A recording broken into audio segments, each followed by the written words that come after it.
BOTC channel, and we're going to do a read-along of The Hobbit.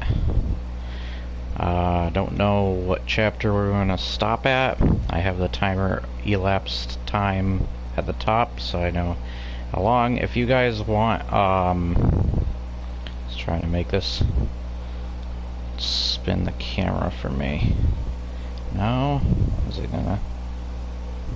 Something I had it on where it spanned the camera for me.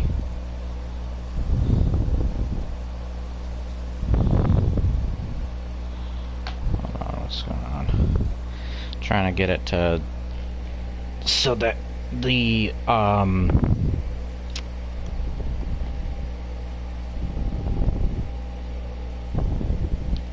which one's moving the camera? This one?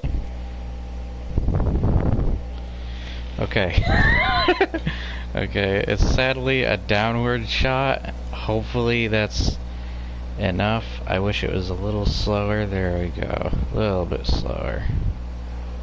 That's, I guess, good enough. That'll keep the live stream from shutting off, just because I haven't been playing the game.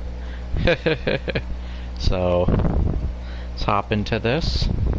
I might take off my glasses. I'm farsighted. Well, farsighted. I can read this without them. I hope that's the... I'm done. Anyways, so let's start by reading the back, of course, so that you know what you're getting yourselves into.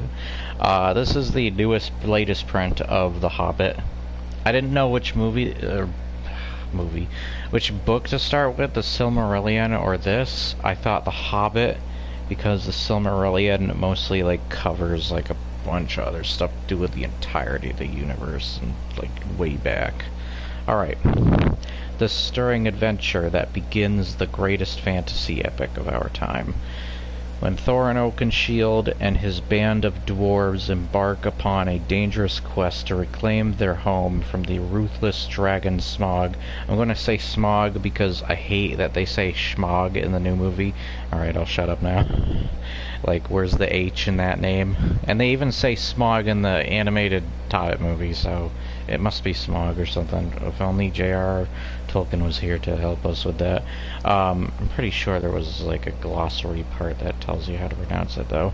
Gandalf the Wizard suggests an unlikely accomplice, Bilbo Baggins, an unassuming hobbit dwelling in peaceful Hobbiton, as they journey from the wonders of Rivendell to the terrors of Mirkwood and beyond. Bilbo discovers within himself unexpected qualities of courage and cunning, and with each step a newfound love of adventure propels him toward his greatest destiny, a destiny that waits in the dark caverns beneath the misty mountains, where a twisted creature known as Gollum jealously guards a precious magic ring. Alright. And don't worry, I will be doing Dragons of Del Toro. I just need to find out where my place was last, so I'm looking through my videos. I think the title should help me, though, of those, so... Here we go. Where's page 1? Got a map. Got a map, Wonderland. Okay. An Unexpected Party, Chapter 1, and not the name of the goddamn movie title. Anyways, I'm going to be doing voices, of course, but don't expect them to be good, don't expect me to be that great a reader. I'll probably stumble a couple times. I'm not perfect, nobody is, and this is just more for fun. I'm not super professional with this kind of stuff. It's the enjoyment of the read for me that's going to be the big deal, and I hope the enjoyment that will follow for you too of the read. So, but I mean, I do correct myself quite a bit if I do stumble. So, hopefully you'll probably get that. Better to have flaws than not to. You're only human. And, you know, whatever, we're not here to be deep and philosophical.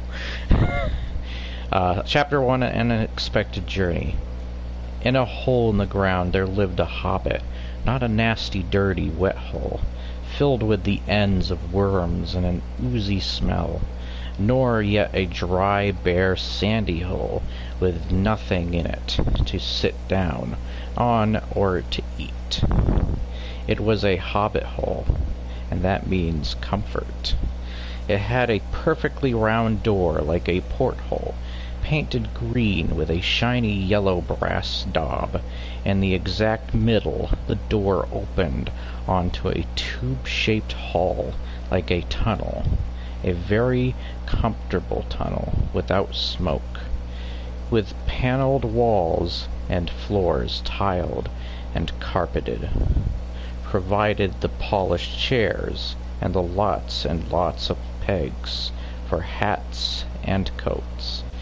The hobbit was found of visitors. The tunnel wound on and on, going fairly but not quite straight into the side of the hill.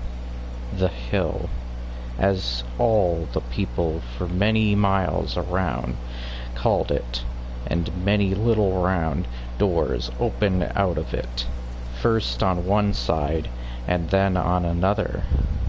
No going upstairs for the hobbit. Bedrooms, bathrooms, cellars, pantries, lots of these. Wardrobes, he had whole rooms devoted to clothes.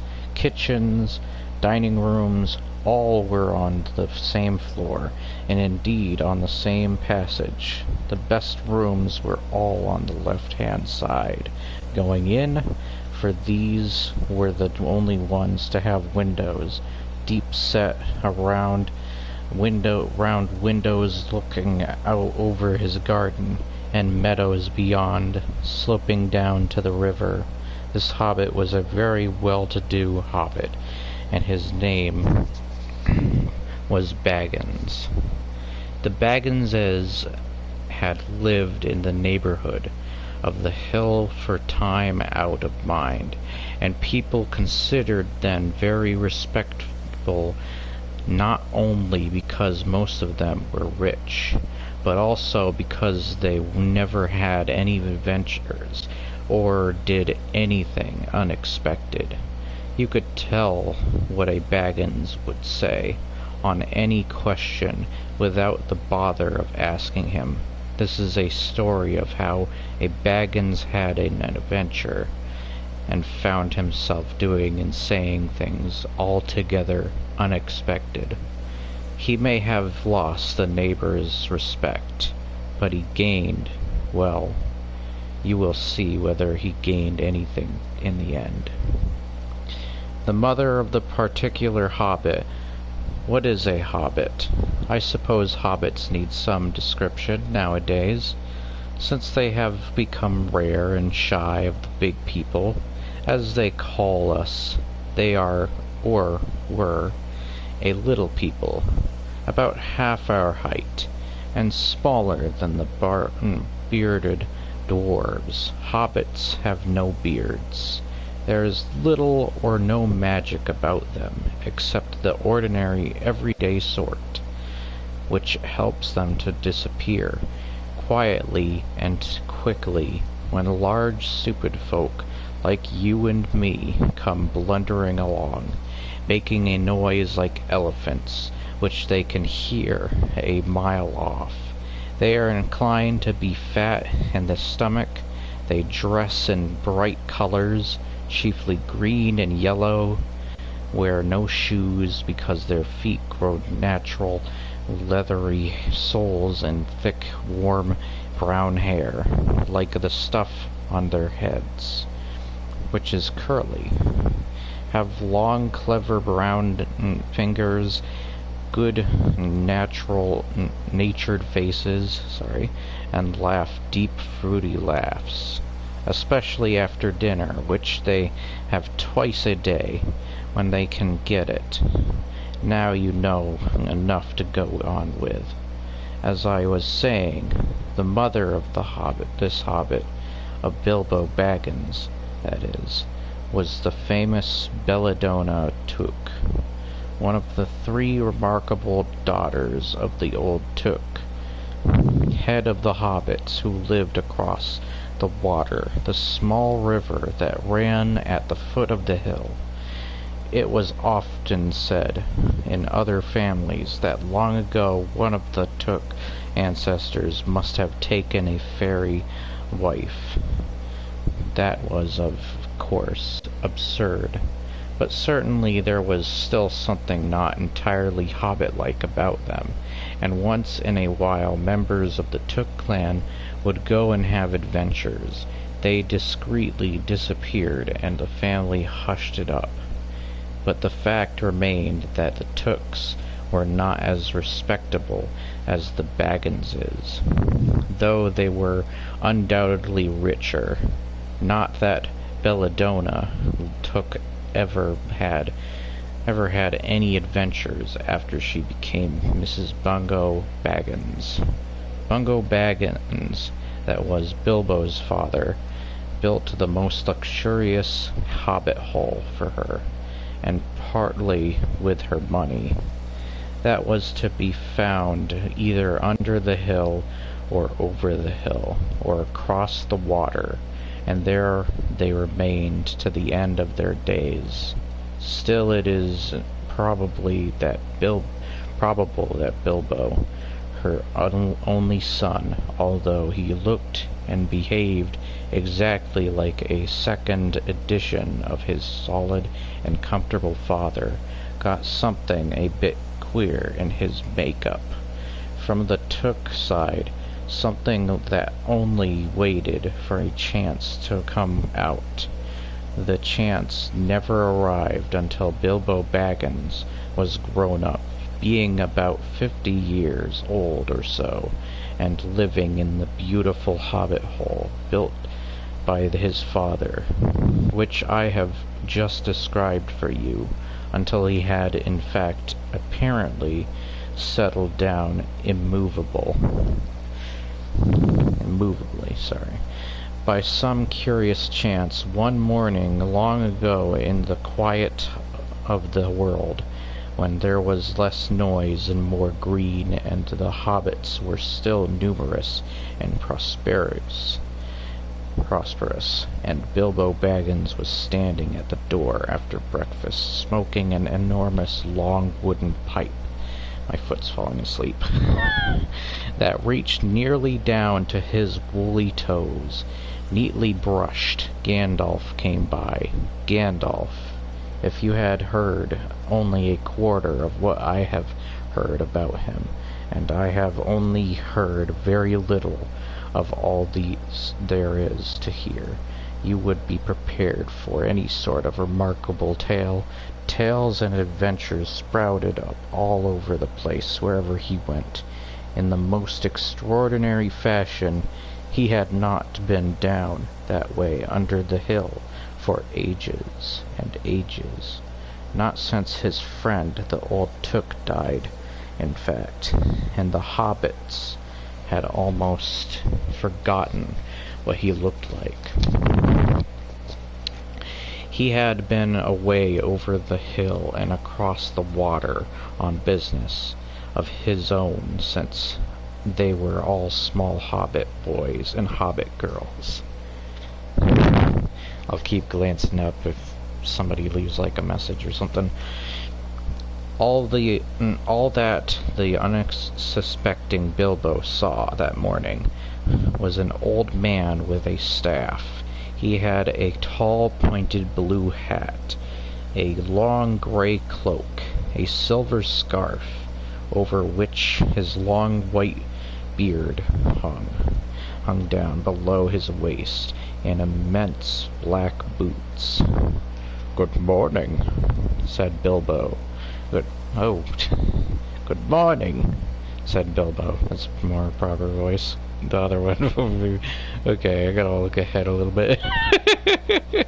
Anyways, don't worry, I'll get this right. And he meant it. The sun was shining, and the grass was very green, but Gandalf looked at him from under long bushy eyebrows. that stuck out further than the brim of his shady hat. Oh God. "What do you mean?" he said. "Do you wish me a good morning? I'll mean that it is a good morning whether I want it or not, or that you feel good this morning, or that it is a morning to be good on." "All of them at once," said Bilbo, "and a very fine morning for a pipe of tobacco out of doors. Into the bargain, if you will have a pipe about you, sit down and have a fill of mine. There's no hurry, we have all day before us." Then Bilbo sat down on a seat by his door, crossed his legs, and blew out a beautiful grey ring of smoke that sailed up into the air without breaking and floated away over the hill. "Very pretty," said Gandalf, "but I have no time to blow smoke rings. This morning I am looking for someone to share in an adventure that I am arranging, and it's very difficult to find anyone." "I should think so. In these parts, we are plain quiet folk, and have no use for adventures. Nasty, disturbing, uncomfortable things. Make you late for dinner. I can't think what anybody sees in them," said our Mr. Baggins, and stuck out one thumb behind his braces, and blew out another even bigger smoke ring. Then he took out his morning letters and began to read, pretending to take no more notice of the old man. He had decided that he was not quite his sort, and wanted him to go away, but the old man did not move. He stood leaning on his stick and gazing at the Hobbit without saying anything, till Bilbo got quite uncomfortable, and even a little cross.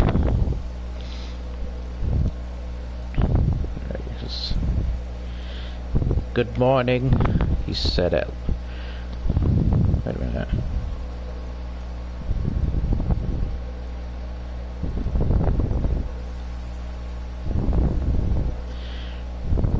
Wait, who's saying this? Hold on. Even a little cross. He said it. Okay. I think this is, Okay. "Good morning," he said at last. "We don't want any adventures here, thank you. You might try over the hill, or across the water." By this he meant that the conversation was at an end. "What a lot of things you do use good morning for," said Gandalf. "Now you mean that you want to get rid of me, and that it won't be good till I move off." Not at all, my dear sir. Let me see. I don't think I know your name." Yes, my dear sir, and I do know your name, Mr. Bilbo Baggins. And you know my name, though you don't remember that I belong to it. I am Gandalf, and Gandalf means me. To think that I should have lived to be good morninged by Belladonna Took's son, as if I was selling buttons at a door. Gandalf? Good gracious me! Thought the wandering wizard that gave old Took a pair of magic diamond studs that fastened themselves and never came undone till ordered. Not the fellow who used to tell us such wonderful tales at parties about dragons, goblins, giants, and the rescue of princesses, and the unexpected luck of widows' sons. Not the man that used to make such particularly excellent fireworks. I remember those. Old Took used to have them on Midsummer's Eve. Splendid. They used to go up like great lilies and snapdragons and laburnums, of fire and hang in the twilight all evening. You will notice already that Mr. Baggins was not quite so prousy as he liked to believe. Also that he was very fond of flowers. Dear me, he went on, not the Gandalf who was responsible for many quiet lads and lasses going off into the blue for mad adventures. Anything from climbing trees to visiting elves, or sailing in ships, sailing to other shores. Bless me, life used to be quite you used to upset things badly in these parts. Once upon a time, I beg your pardon, but I had no idea you were still in business. Where else should I be? Said the wizard. All the same, I am pleased to find you remember something about me. You seem to remember my fireworks kindly. At any rate, and that is not without hope. Indeed, for your old grandfather Took's sake, and for the sake of poor Belladonna, I will give you what you asked for. I beg your pardon? I haven't asked for anything. Yes, you have. Twice now. My pardon. I give it to you. In fact, I will go so far as to send you on this adventure. Very amusing for me, very good for you, and profitable too. Very likely, if you ever get over it. Sorry, I don't want any adventures, thank you. Not today. Good morning. But please come to tea any time you like. Why not tomorrow? Come tomorrow. Goodbye. With that, the hobbit turned and scuttled inside his round green door, and shut it as quickly as he dared. Not to seem rude, wizards, after all, are wizards. What on earth did I ask him to... What on earth did I ask him to tea for? Sorry, I did my Gandalf voice. He said to himself as he went to the pantry. He had only just had breakfast, but he thought a cake or two and a drink of something would do him good after his fright. Gandalf, in the meantime, was still standing outside the door and laughing long but quietly. After a while he stepped up and, with the spike on his staff, stretched a clear sign on the hobbit's beautiful green front door. Then he strode away, just about the time when Bilbo was finishing his second cake, and beginning to think that he had escaped adventures very well. The next day he had almost forgotten about Gandalf. He did not remember things very well, unless he put them down on his engagement tablet, like this: Gandalf tea Wednesday. And yesterday he had been too flustered to do anything of the kind. Just before tea time there came a tremendous ring on the front doorbell, and then he remembered. He rushed and put on the kettle, and put out another cup and saucer, and an extra cake or two, and ran to the door. "I am so sorry to keep you waiting," he was going to say, when he saw that it was not Gandalf at all. It was a dwarf with a blue beard tucked into a golden belt, very bright eyes under his dark green hood. As soon as the door was opened, he pushed us inside, just as if he had been expected. He hung his hooded cloak on the nearest peg, and "Dwarflin at your service," he said with a low bow. "Bilbo Baggins at yours," said the hobbit, too surprised to ask any questions for the moment. When the silence that followed had become uncomfortable, he added, "I am just about to take tea.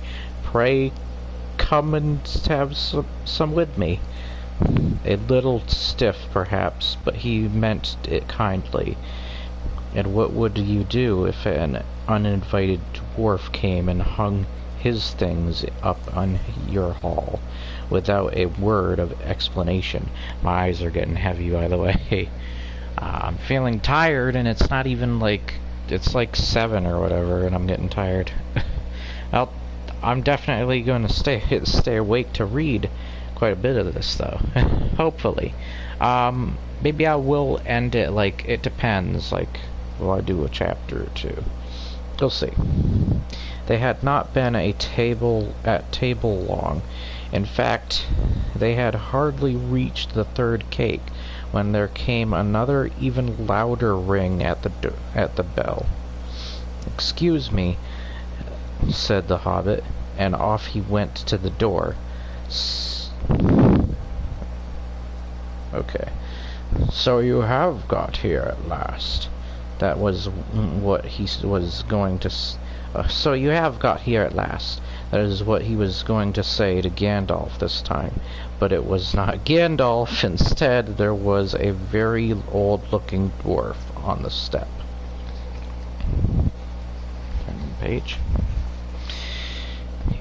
With a white beard and a scarlet hood, and he, too, hopped inside as soon as the door was open, just as if he had been invited. I see they have begun to arrive already," he said when he caught sight of Dwalin's green hood hanging up. He hung his red one next to it. "And Balin at your service," he said, with his hand on his breast. "Thank you," said Bilbo with a gasp. It was not the correct thing to say, but they have begun to arrive had flustered him badly. He liked visitors, but he liked to know them before they arrived, and he preferred to ask them himself. He had a horrible thought that the cakes might run short, and then he, as the host, he knew his duty and stuck to it, however painful he might have to go without. Come along in and have some tea," he managed to say after taking a deep breath. A little beer would suit me better, if it is all the same to you, my good sir," said Balin with the white beard. "But I don't mind some cake, seed cake, if you have any." "Lots," Bilbo found himself answering, to his own surprise, and he found himself scuttling off, too, to the cellar to fill a pint beer mug, and then to a pantry to fetch 2 beautiful round seed cakes, which he had baked that afternoon for his after-supper morsel. When he got back, Balin and Dwalin were talking at the table like old friends. As a matter of fact, they were brothers. Bilbo plumped down the beer and the cake in front of them, when loud came a ring at the bell again, and then another ring. Gandalf for certain this time, he thought, as he puffed along the passage, but it was not. It was two more dwarves, both with blue hoods, silver belts, and yellow beards, and each of them carried a bag of tools and a spade, and they hopped. As soon as the door began to open, Bilbo was hardly surprised at all. "What can I do for you, my dwarves?" he said. "Killy at your service," said the one. "And Filly," added the other, and they both swept off their blue hoods and bowed. "At yours and your families," "At yours and your families," replied Bilbo, remembering his manners this time. "Dwallin and Ballin here already, I see," said Killy. "Let us join the throng." Throng, thought Mr. Baggins. This is going to get confusing with all the frickin' dwarves. I already do that. It's just I don't know what what I'm going to do for the voices. So I'm guessing I'm more higher pitched for Killy and lower pitched for Ballin and Dwallin, and then higher pitched for Filly and Killy. Probably. Jeez, this is gonna get ridiculous. I'm trying to think of I'm mixing the movie voices with the original animated Hobbit, because I prefer that Hobbit movie over the freaking new one. Anyways, back to this. "I don't like the sound of that. I really must sit down for a minute and collect my wits and have a drink." He had only just had a sip in the corner while the four dwarves sat around the table and talked about mines and gold and troubles with the goblins and the depredations of dragons and lots of other things which he did not understand and did not want to, for they sounded much too adventurous. When ding-dong-a-ling-dong, oh my gosh, his bell rang again, as if some naughty little hobbit boy was trying to pull the handle off. "Someone at the door?" he said, blinking. "Some four, I should say by the sound," said Filly. Some four by the sound," said Filly. "Besides, we saw them coming along behind us in the distance." The poor little hobbit sat down in the hall and put his head in his hands and wondered what had happened and what was going to happen, and whether they would all stay to supper. Then the bell rang again, louder than ever, and he had to run to the door. It was not 4 after all, it was 5. Another dwarf had come along while he was wandering in the hall. He had hardly turned the knob before they were all inside, bowing and saying, "At your service," one after another. Dory, Nori, Ori, Owen, and Glowin were their names, and very soon 2 purple hoods, a grey hood, a brown hood, and a white hood were hanging on the pegs, and off they marched with their broad hands stuck in their gold and silver belts to join the others. Already it had almost become a throng. Alright. Oh no, they're gonna sing. I forgot about this part. Oh no. Okay. Ooh, my eyes are getting heavy. What was it? Okay. Some called for ale, and some for porter, and one for coffee, and all of them for cakes. So the Hobbit was kept very busy for a while. A big jug of coffee had just been set in the hearth. The seed cakes were gone, and the dwarves were starting on a round of buttered scones. Then there came a loud knock, not a ring, but a hard rat-tat on the Hobbit's beautiful green door. Somebody was banging with a stick. Bilbo rushed along the passage, very angry and altogether bewildered and bewildered. This was the most awkward Wednesday he ever remembered. He pulled open the door with a jerk, and they all fell in, one on top of the other. More dwarves, 4 more, and there was Gandalf behind, leaning on his staff and laughing. He had made quite a dent on the beautiful door.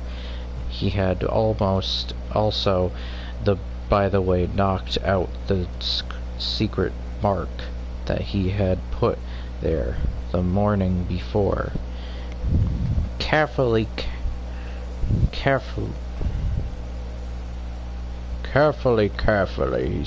he said. "It is not like you, Bilbo, to keep friends waiting on the mat, and then open the door like a pop gun. Let me introduce Bifur, Bofer, Bomber, and especially Thorin." "At your service," said Bifur, Boffer, and Bomber, standing in a row. Then they hung up 2 yellow hoods and a pale green one, and also a sky blue one with a long silver tassel. This last belonged to Thorin, an enormously important dwarf. In fact, no other than the great Thorin Oakenshield himself, who was not at all pleased at falling flat on Bilbo's mat with Bifur, Bofer, and Bomber on top of him. For one thing, Bomber was immensely fat and heavy. Thorin, indeed, was very haughty, and had said nothing about service. But poor Mr. Baggins said he was sorry so many times that at last he grunted, "Pray don't mention it," and stopped frowning. "Now we are all here," said Gandalf, looking at the row of 13 hoods, the best detachable party hoods, and his own hat hanging on the pegs. "Quite a merry gathering. I hope there is something left for the late-comers to eat and drink. What's that? Tea? No, thank you. A little red wine, I think, for me. And for me. And raspberry jam and apple tart," said Bifur. Thorin said the first one. "And mince pies and cheese," said Bofer. "And pork pie and salad," said Bomber. "And more cakes. And ale and coffee, if you don't mind," called the other dwarves through the door. Not doing multiple voices, screw that. Unless they want me to do like the Three Stooge thing where they go, "Hello, hello, hello, hello," and like make that a whole thing. But I can only do that when I'm like starting up each voice. Seems to know as much about the inside of my larders as I do myself, thought Mr. Baggins, who was feeling positively flummoxed, jeez, and was beginning to wonder whether a most wretched adventure had not come right into his house by the time he had gotten all the bottles and dishes, knives and forks and glasses and plates and spoons and things piled up on the big trays. He was getting very hot and red in the face and annoyed. confiscate and be bothered these dwarves, he said aloud. Why don't they come and lend a hand? Lo and behold, there stood Balin and Dwalin at the door of the kitchen, and Philly and Killy behind them, and before he could say knife, they had whisked to the trays and a couple of small tables into the parlor, and set out everything afresh. Gandalf sat at the head of the party with the 13 dwarves all round, and Bilbo sat on the stool at the far side, nibbling at a biscuit. His appetite was quite taken away, and trying to look as if this was all perfectly ordinary and not in the least an adventure. The dwarves ate and ate, and talked and talked. God, here it comes. And time got on. At last they pushed their chairs back, and Bilbo made a move to collect the plates and glasses. I suppose you will all stay to supper, he said in his politest unpressing tones. Of course, said Thorin, and after we shan't get through the business till late, and we must have some music first now, to clear up. They're open, the 12 dwarves, not Thorin, he was too important, and stayed talking to Gandalf, jumped to their feet and made tall piles of all things. Off they went, not waiting for trays, balancing columns of plates, each with a bottle on the top, with one hand, while the Hobbit ran after them, almost squeaking with fright. Please be careful, and please don't trouble. I can't manage. But the dwarves only started to sing. Chip the glasses and crack the plates, blunt the knives and bend the forks. That's what Bilbo Baggins hates. Smash the bottles, burn the corks, cut the cloth and tread the fat. Pour the milk and on the pantry floor. Leave the bones on the bedroom mat, splash the wine on every door. Dump the crocks in boiling boil, pound them up with thumping pole. And then you've finished if any are there whole. Send them down a hall to roll. That's what Bilbo Baggins hates, so carefully with the plates.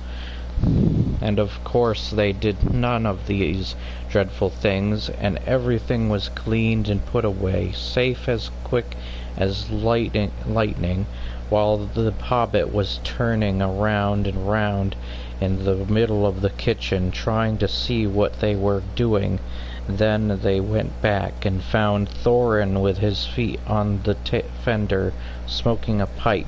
He was blowing the most enormous smoke rings, and wherever he told one to go, it went up the chimney, or behind the clock on the mantelpiece, or under the table, or round and round the ceiling. But wherever it went, it was not quick enough to escape Gandalf. Pop! He sent a smaller smoke ring from his short clay pipe straight through each one of Thorin's. Then Gandalf's smoke ring would go green and come back to Hoover. Dim light, it made him look strange and sorcerous. Bilbo stood still and watched. He loved smoke rings, and then he blushed to think how proud he had been yesterday morning of the smoke rings he had sent up the wind over the hill. Now for some music, said Thorin. Bring out the instruments. Killy and Philly rushed for their bags and brought back little fiddles. Dory, Nori, and Ori brought out flutes from somewhere inside their coats.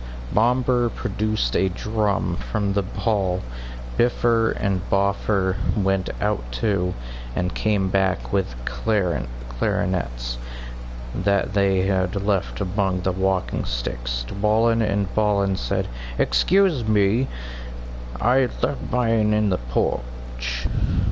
Just bring mine in with you," said Thorin. They came back with vials as big as themselves, and with Thorin's harp wrapped in a green cloth. It was a beautiful golden harp, and when Thorin struck it, the music began all at once, so sudden and sweet that Bilbo forgot everything else, and was swept away into dark lands under strange moons, far over the water, and very far from his hobbit hole under the hill. The dark came into the room from the little window that opened in the side of the hill. The firelight flickered. It was April, and still they played on, while the shadow of Gandalf's beard waged against the wall. The dark filled all the room, and the fire died down, and the shadows were all lost, and still they played on. And suddenly first one and then another began to sing, as they played deep-throated singing of the dwarves in the deep places of their ancient homes. And this is like a fragment of their song, if it can be like their song without their music. Far over the misty mountains cold, to dungeons deep and caverns old, we must away ere break of day. My goodness. To seek the pale enchanted gold. The dwarves of yore made mighty spells, while hammers fell like ringing bells. Deep places where dark things sleep, in hollow halls beneath the fells.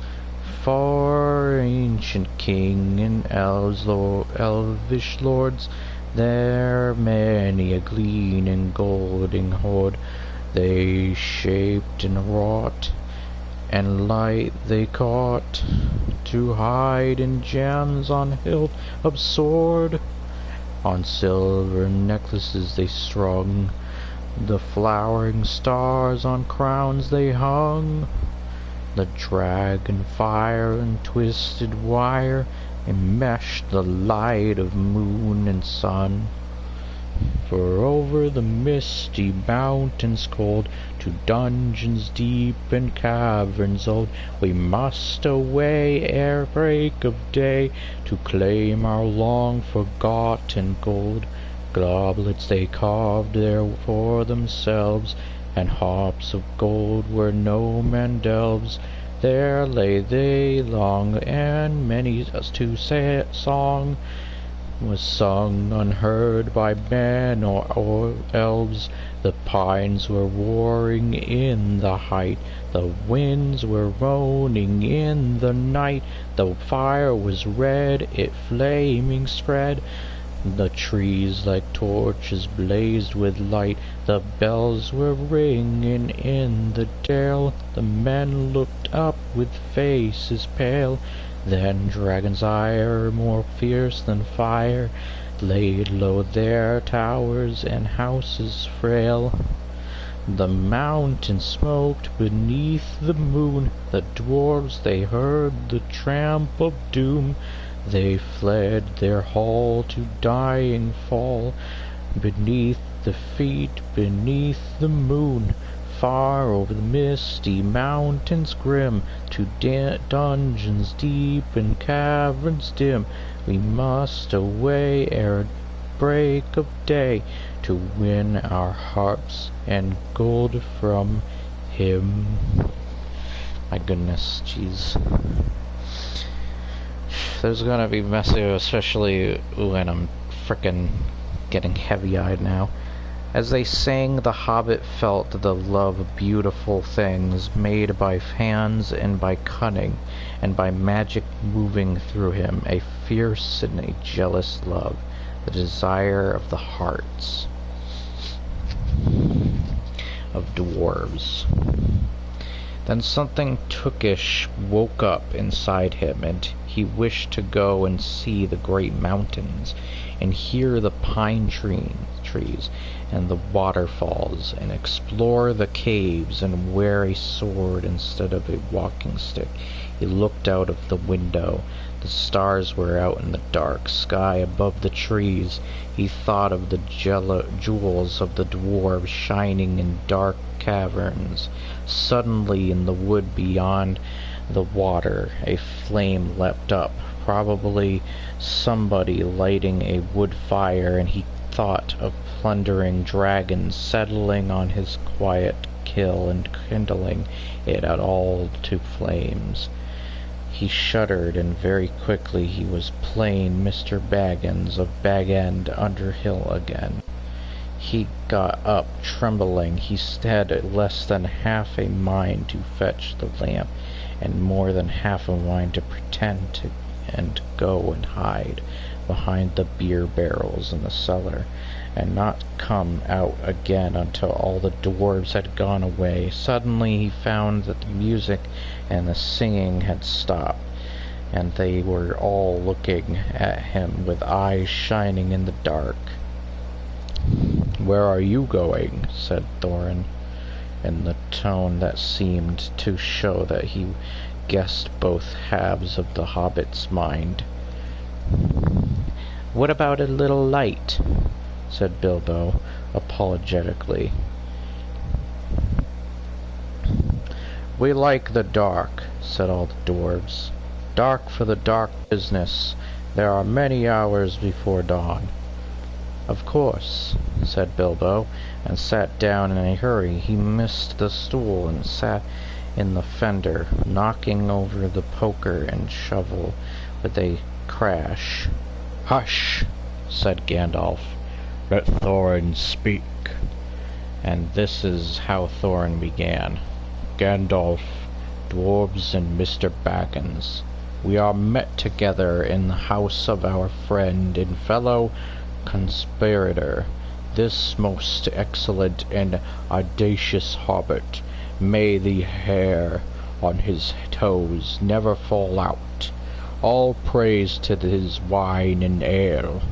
He paused for breath and for a polite remark from the Hobbit, but the compliments were quite lost on poor Bilbo Baggins, who was wagging his mouth in protest at being called audacious, and worst of all, fellow conspirator. Though no noise came out, he was so flummoxed. So Thorin went on. "We are met to discuss our plans, our ways, means, policy, and devices. We shall soon, before the break of day, start on our long journey, a journey from on the drawing room sofa with a drink at his elbow, and they went back to their dark business. "Excitable little fellow," said Gandalf as they sat down again. "Gets funny queer fits, but he is one of the best. One of the best. As fierce as a dragon in a pinch." Jeez, my eyes. Where's my glasses? And let me sit up for more comfort. Hopefully I don't fall asleep on a stream. No, I'm just kidding. I shouldn't.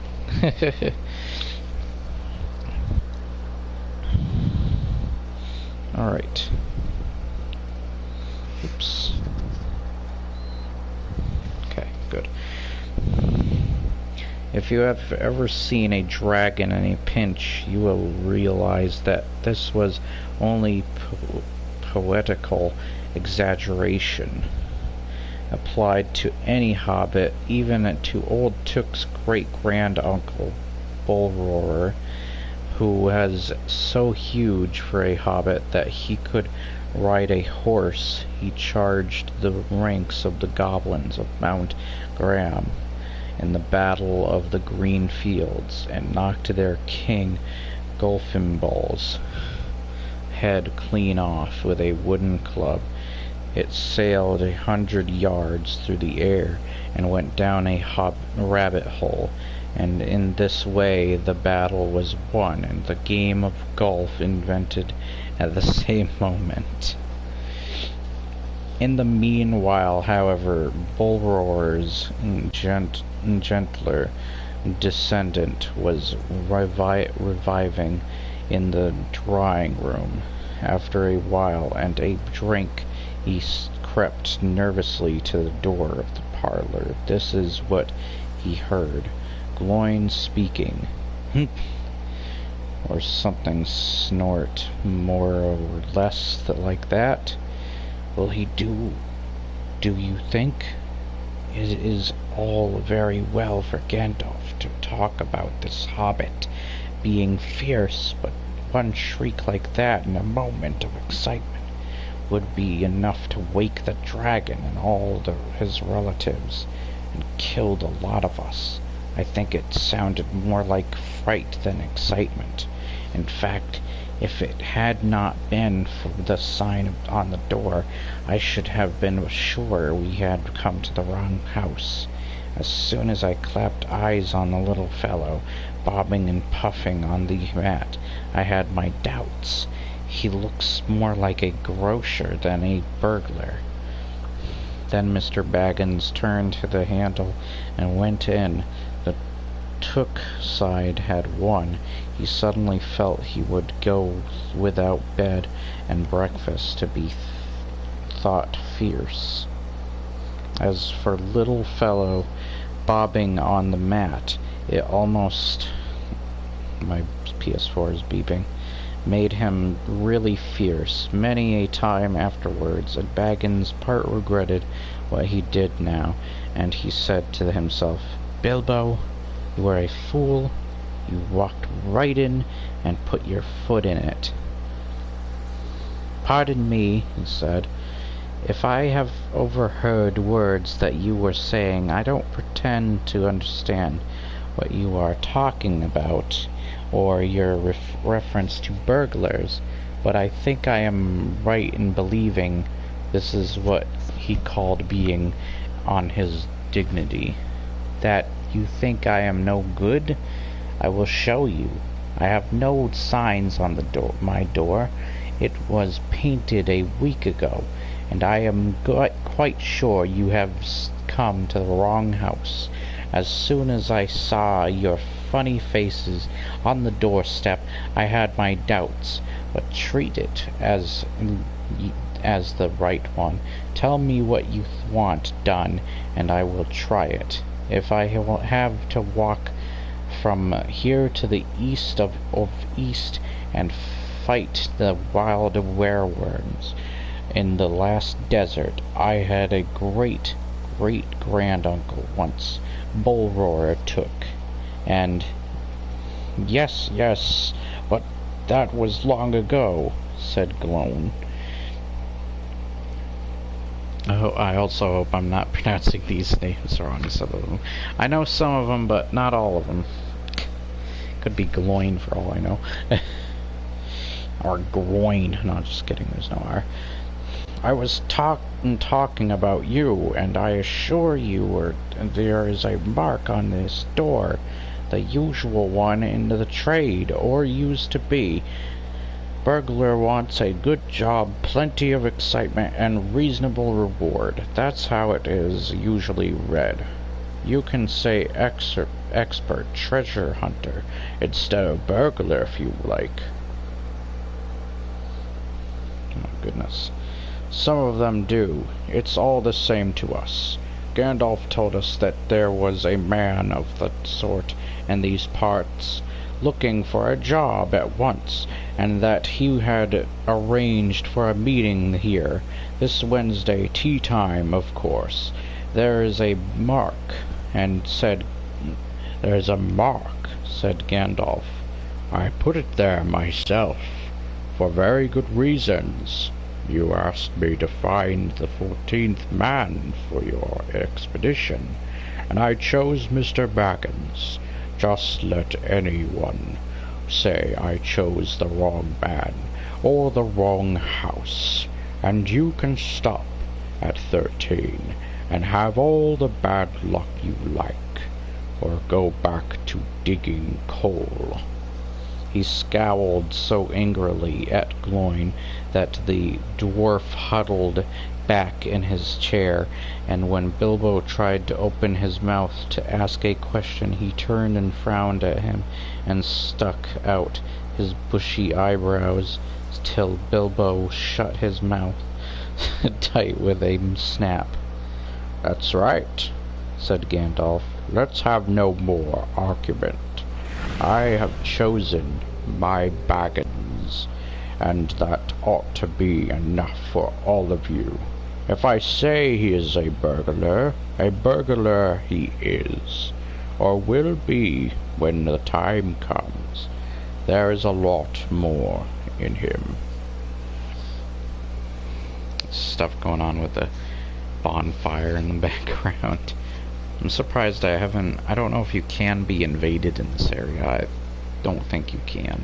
There's some places you can, some places you can't. I know that the Fire Lake would be a great spot, excuse me. But other than that, yeah, I chose this place. Then you guess, and a deal more than that. He has any idea of himself. You may possibly all live to thank me yet. Now, Bilbo, my boy, fetch the lamp and let's have a little light on this. On the table, in the light of a big lamp with a red shade, he spread a piece of parchment, rather like a map.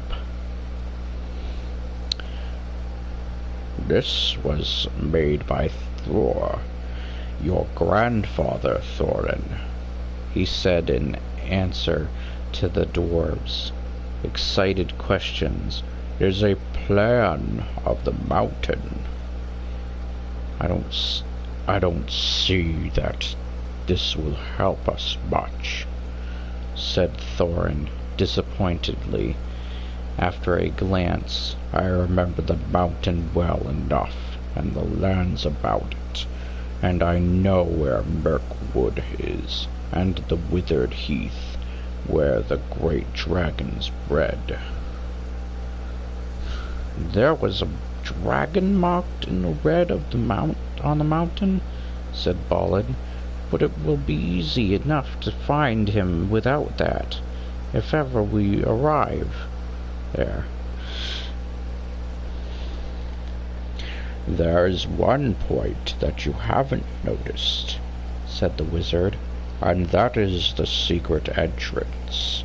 You see that rune on the west side, and the hand pointing to it from the other runes.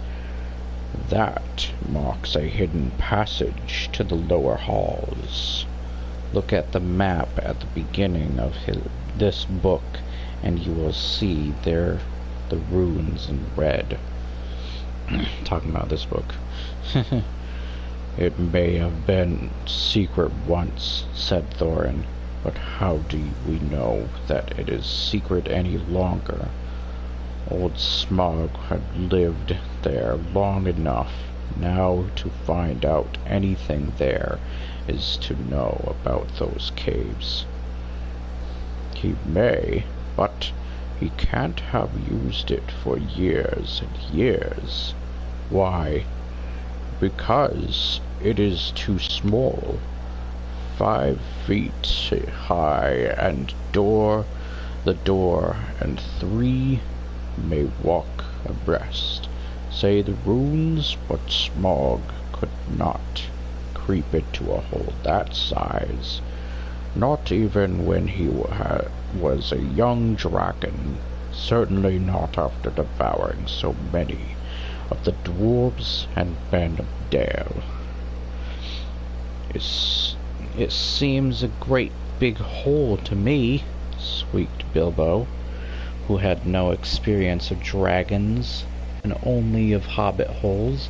He was getting excited and interested again, so that he forgot to keep his mouth shut. He loved maps, and in his hall there hung a large one of the country round, with all his favorite walks marked on it in red ink. How could such a large door be kept secret from everybody outside, apart from the dragon? He asked. He was only a little hobbit, you must remember. In lots of ways, said Gandalf, but in what way this one has been hidden we don't know without going to see. From what it says on the map, I should guess there is a closed door which has been made to look exactly like the side of the mountain. That is the usual dwarves' method. I think that is right, isn't it? Quite right, said Thorin. Also, went on Gandalf, I forgot to mention that with the map went a key, a small and curious key. Here it is, he said, and handed to Thorin a key with a long barrel and intricate wards made of silver. Keep it safe. Indeed I will, said Thorin, and he fastened it up in a fine chain that hung about his neck and under his jacket. Now things begin to look more hopeful. This news alters them much for better. Excuse me. So far we have had no clear idea what to do. We thought of going east, as quiet and careful as we could, as far as the long lake. After that the trouble would begin. A long time before that, if I know anything about the roads east, interrupted Gandalf. Interrupting Gandalf? 9 o'clock. We might go through there, and they're up along the river running, went on Thorin, taking no notice, and so to the ruins of Dale, the old town in the valley there, under the shadow of the mountain. But we none of us liked the idea of the front gate. The river runs right out of it, through the great cliff of the south of the mountain, and out of it comes the dragon too, far too often unless he has changed his habits. Jeez. Taking a lot out of me. We're almost to chapter 2. So, yeah, a little bit. That would be no good, said the wizard. Not without a mighty warrior, even a hero. I tried to find one, but warriors are busy, fighting one another in distant lands, and in this neighborhood heroes are scarce, or simply not to be found. Swords in these parts are mostly blunt, and axes are used for trees, and shields are cradles or dish covers, and dragons are comfortably far off, and therefore legendary. That is why I have settled on burglary, especially when I remembered the existence of the side door. And here is our little Bilbo Baggins, the burglar, the chosen and selected burglar. So, now let's get on and make some plans." "Very well then," said Thorin. "Supposing the burglar expert gives us some ideas or suggestions." He turned with mock politeness to Bilbo. "First, I should like to know a bit more about things," said he, feeling all confused and a bit shaky inside, but so far still tookishly determined to go on with things. "I mean, about the gold and the dragon and all that, and how it got there, and who it belongs to, and so on and further." "Bless me," said Thorin, "haven't you got a map? And didn't you hear our song? And haven't we been talking about all this for hours?"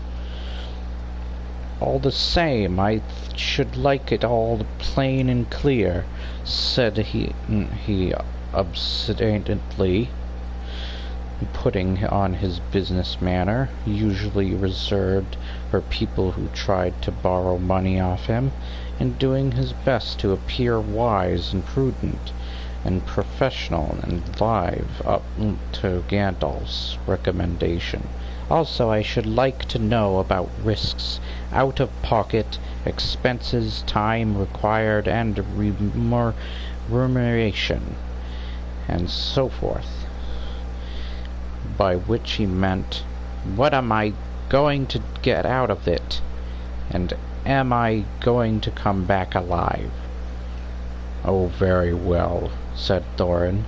"Long ago, in my grandfather's Thor's time, our family was driven out of the far north, and came back with all their wealth and their tools to this mountain. On the map it had been discovered by my far ancestor, Thrain the Old.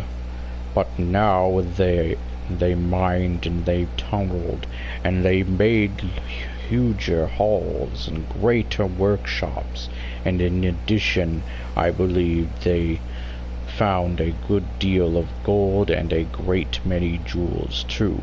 Anyway, they grew immensely rich and famous, and my grandfather was king under the mountain again, and treated with great reverence by the mortal men who lived to the south, and were gradually spreading up the running river as far as the valley overshadowed by the mountain. They built the merry town of Dale. There, in those days, kings used to spend for our smiths, and reward even the least skilful most richly. Fathers would beg us to take their sons as apprentices, and pay us handsomely, especially in food supplies which we would never bother to grow or find for ourselves. Altogether those were good days for us, and the poorest of us had money to spend and to lend and leisure to make beautiful things just for the fun of it, not to speak of the most marvelous and magical toys, the like of which is not to be found in the world nowadays.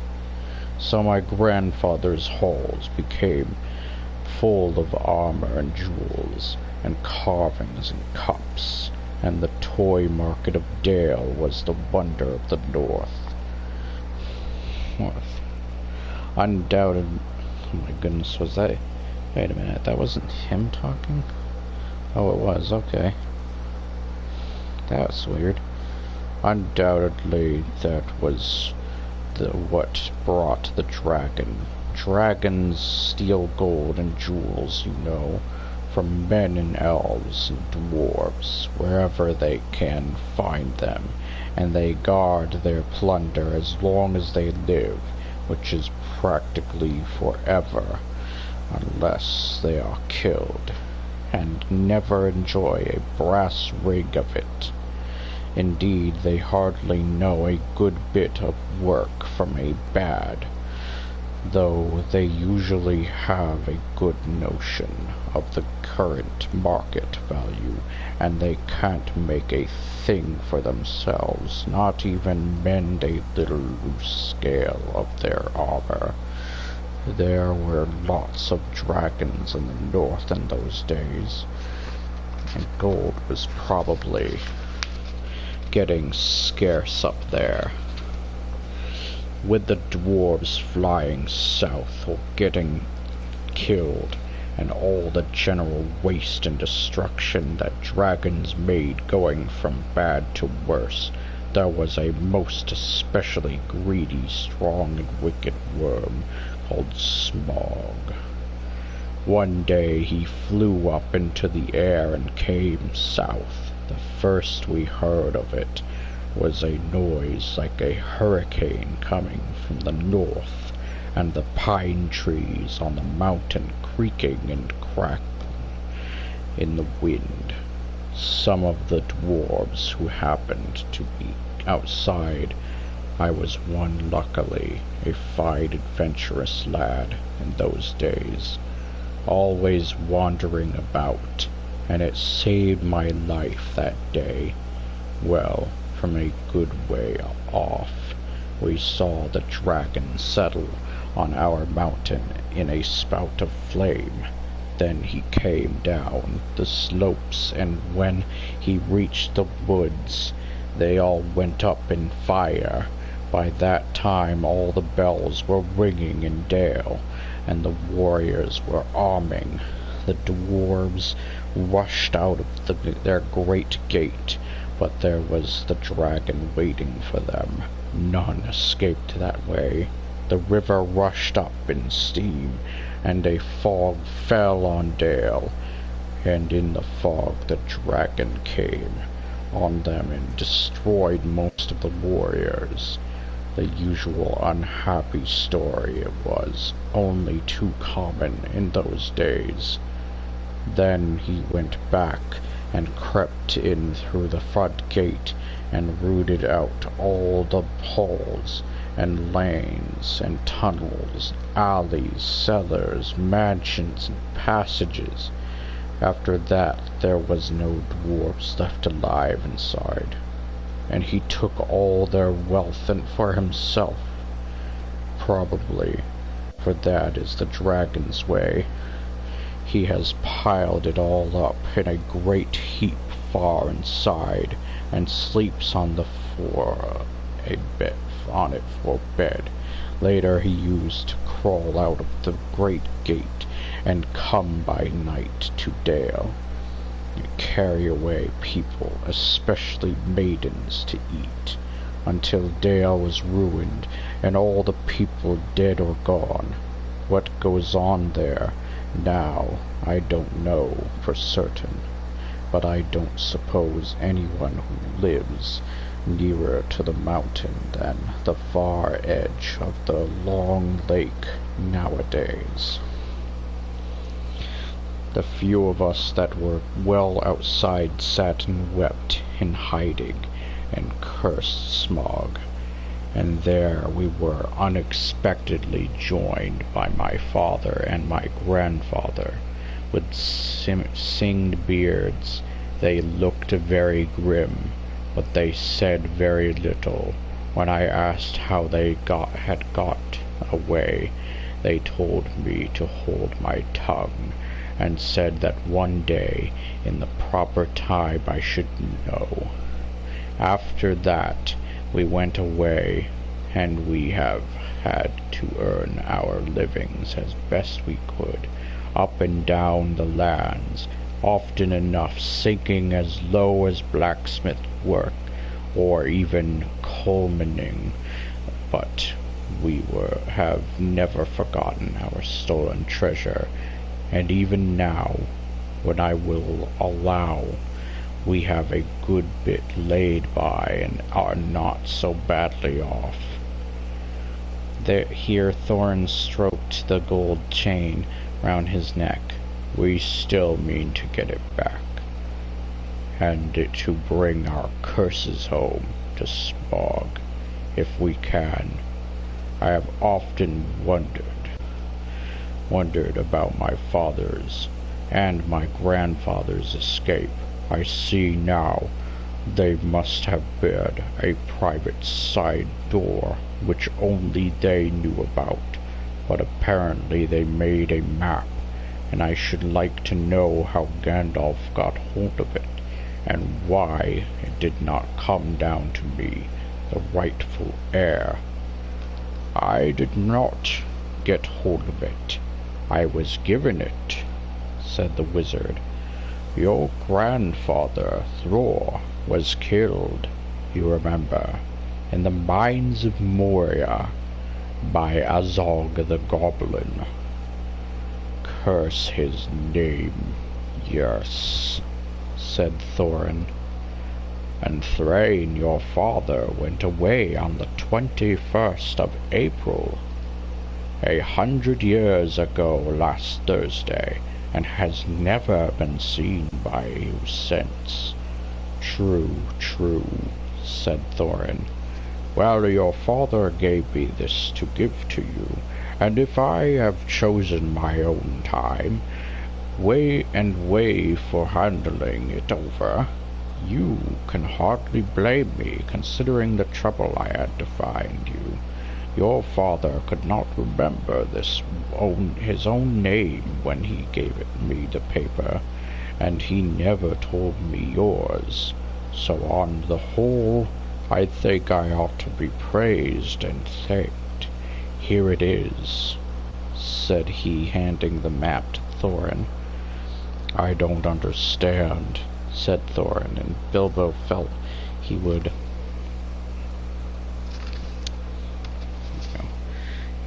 have liked to say the same. The explanation did not seem to explain. Your grandfather, said the wizard slowly and grimly, gave the map to his son for safety before he went to the mines of Moria. Your father went away to try his luck with the map after your grandfather was killed, and lots of adventures of a most unpleasant sort he had, but he never got near the mountain. How he got there, I don't know, but I found him a prisoner in the dungeons of the necromancer. Whatever were you doing there? Asked Thorin with a shudder, and all the dwarves shivered. Never you mind, I was finding things out, as usual, and a nasty dangerous business it was. Even I, Gandalf, only just escaped. I tried to save your father, but I was too late. He was witless and wandering, and had forgotten almost everything except the map and the key. We have long paid the goblins of Moria, said Thorin. We must give a thought to the necromancer. Don't be absurd. He is an enemy far beyond the powers of all the dwarves put together.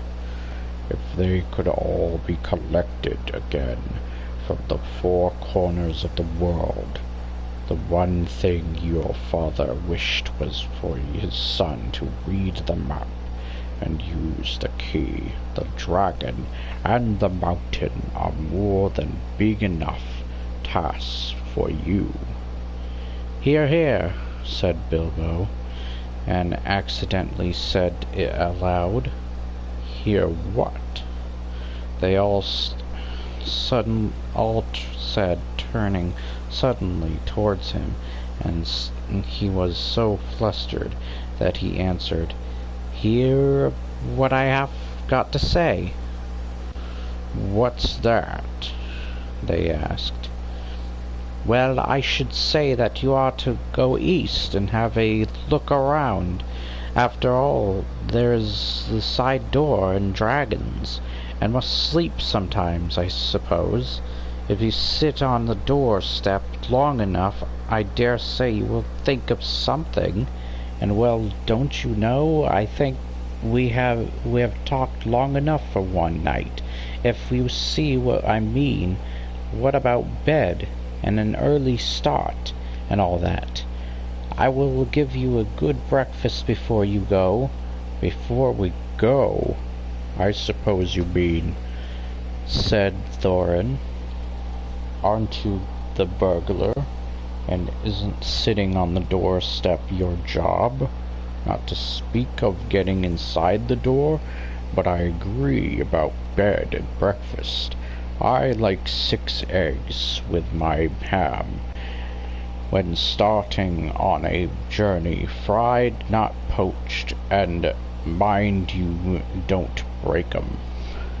After all the others had ordered their breakfasts without so much as a please, which annoyed Bilbo very much, they all got up. The Hobbit had to find room for them all, and filled all his spare rooms, and made beds on their chairs and sofas before he got them all stowed and went on his own little bed.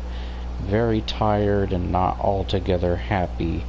One thing he had to make his mind up about was not to bother to get up very early and cook everybody else's wretched breakfast. The tookishness was wearing off, and he was not now quite so sure that he was going to on any journey in the morning. As he lay in bed, he could hear Thorin still humming to himself in the best bedroom next to him. Far over the misty mountains, cold, to dungeons deep and caverns old, we must away, ere break of day, to find our long-forgotten gold. Bilbo went to sleep with that in his ears, and it gave him very uncomfortable dreams. It was long after the break of day when he woke up again. Chapter 2, Roast Mutton. And I'm going to stop there. See how much time went by. I see an hour and 20 minutes. My glasses. Oh my gosh, an hour 30 minutes on just that chapter alone. Jeez. Alright. That was still pretty good.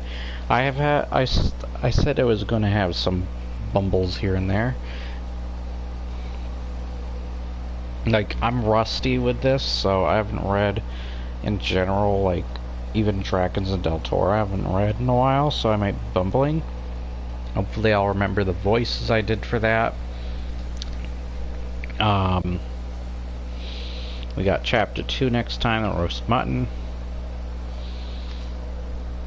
Let's see. So 4, 5, 6, 7, 8, 9, 10, 11, 12, 13, 14, 16, 17, 18, 19. Okay. Alright, yeah, I think I can do a chapter 2 each. So yeah, I think I can do a chapter 2 each live stream. The only reason I'm stopping it early this time is only because I feel my eyes getting heavy. I was actually planning for other live streams, but it looks like I might have to do it. I want to say at the end of this video, I have decided to add another book to the collection of already growing books. And I would love to add another series eventually in the future. So the series I want to add in the future is Michael Moorcock's Elric books. There's a new comic book. It might be reprints though of older stuff, but there's a new comic book series, Elric Comics. Definitely pick up Elric if you want to support those comics, because I love Elric. I think Elric's really good series. I've seen Rageaholic compare it to The Witcher. I don't think everything's the same conveniently to The Witcher though, but I do think that there are some similarities. I like Elric better. I think the only reason Elric isn't a bigger deal is because they haven't decided to advertise Elric quite as big as what The Witcher has become advertised for.